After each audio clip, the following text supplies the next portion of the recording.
siguro hindi natin matatapos itong chapter 13. Tutuloy natin yan sa susunod na pag-aaral. Pero gusto kong bigyan ng pansin yung word na Nazareo. Ano ba yung Nazareo? Sa English ay Nazirite. Ito ay isang uri ng panata. Diba si Jephthah naglabas din ng panata? Si Jephthah. Pero yung panata kasi ni Jephthah, yun ay yung mga panata na bigla-bigla. Hindi siya pinag-isipan. Yung bastang lumabas na lang sa bibig, siguro dahil sa sobrang saya o sobrang excitement, nasabi niya, Lord, ganitong gagawin ko. Ayun, panata ko, ganito. Pero pagkatapos nun, nung nawala na yung excitement na, naku, paano kaya yan? Sinabi ko yung ganito, binabawi ko na. Pwede ba yun?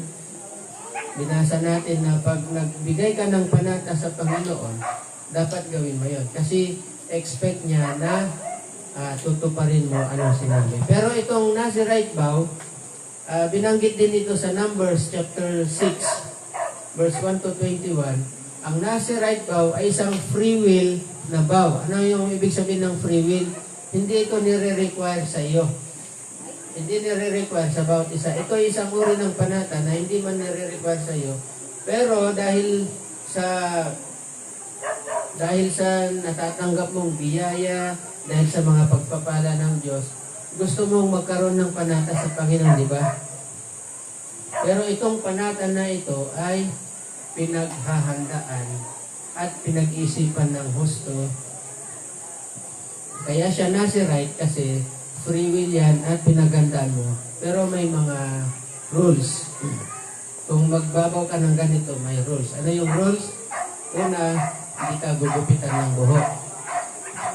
Pangalawa, hindi ka titikim ng anumang uri ng alak o produkto nagmula sa ubas. Grapes o kaya prunes, yung pasas. Kaya hindi ka pwedeng kumain ng raisin bread. Kahit na masarap, hindi. Kung nagbaw ka ng Nazirite vow.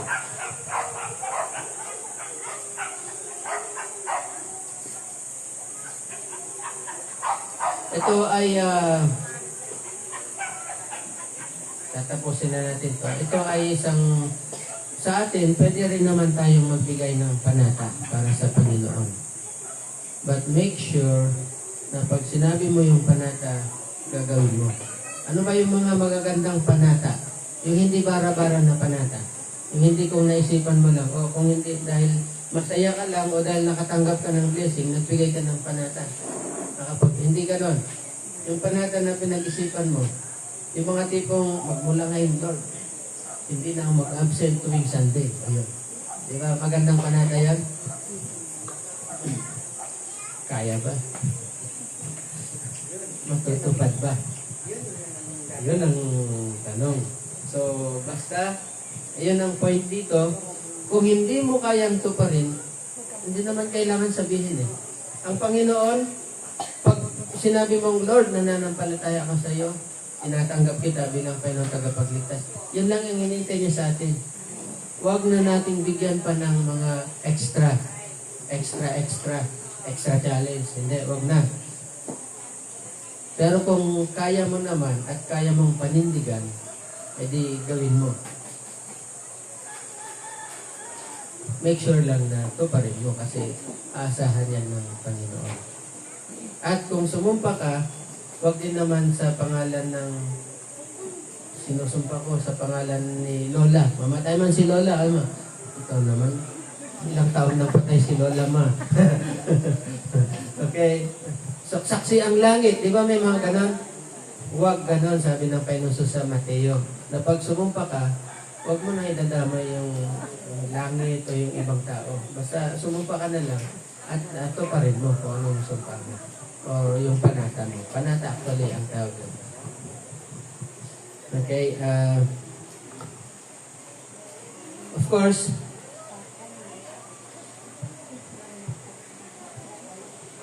dito sa chapter 13, other than yung pagkakaroon ng vow, yung Nazirite vow, so ang lesson natin dito is huwag tayong padadala sa pagbibigay natin ng ating panata. mas maganda is manampalataya na lang tayo sa Panginoon. Sapat na yun. Okay? Pangalawa is yung verse 1, di ba mapabasa natin sa verse 1, muling nakagawa ng kasamaan ang mga Israelita. Yan. Laban sa Panginoon. At pag sinabi mong nakagawa ng kasamaan, ang ibig sabihin nito ay muli silang sumamba na naman sa mga Diyos-Diyosan. Pero dahil sa biyaya at tulong ni Yahweh, nagagapi nila palagi mga kaaway. Okay, na-mention ko na ito kanina, di ba? So, nagagapi nila. Subalit, pagkalipas ng ilang taon, bumabalik na naman sila sa paggawa ng kasamaan. Okay, at kung minsan, di ba, meron nga tayong minsan naisip natin ito sa iba, no? Sabi niya, ikaw naman, sabi niya, alam mo na ang nangyari sa iyan, ba't kung ulitin mo pa? Parang ganon. Meron tayo sinabihan na ba tayong ganon? O kaya kung wala man tayong sinabihan, nanonood ka. Sabihin mo ng K-pop, ay Korean novela. Naku, ba't kasi ginawa mo pa? Nangyari na nga, niloko ka na nga, ulitin mo, parang ganon. Okay? So kung minsan napapaisip tayo ng ganon na bakit palagi nilang ginagawa yon. Bakit parang napakadali naman na tinulungan ka ng Diyos na pinakita niya sa iyo yung biyaya niya, pinaranas niya sa yung biyaya niya. Ngayon, parang napakadali naman na lumayo sa Diyos. Pagkatapos ng problema ay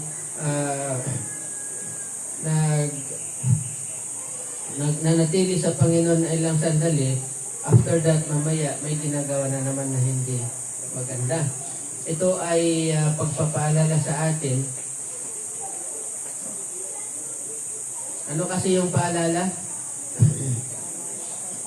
Ang paalala ay gamot sa nakakalimot. So ito'y paalala sa atin na hindi porke nalagpasan natin ang isang bagay. Halimbawa na napatawad tayo sa isang kasalanan or nalagpasan natin ang isang pagsubok o problema, hindi porke nalagpasan natin yun ay wala na, tapos na yon. Hindi. Nalagpasan natin yun, oo, pero babalik ulit. Sinabi ko na nga kanina na hindi titigil ang kaaway. Talagang pipilitin kanyang hilain. Hindi napapagod. Kung ikaw napapagod, ang diablo hindi. Oo, pag sinabi mong hindi sa kanya, babalik na naman yan.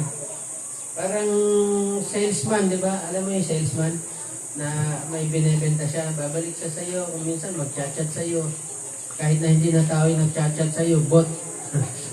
Biglang lalabas na lang sa messenger mo, gusto mo mag-order ng ganito, ilalagay lang ng picture. Didelete mo yan. Mamaya lalabas na naman. No.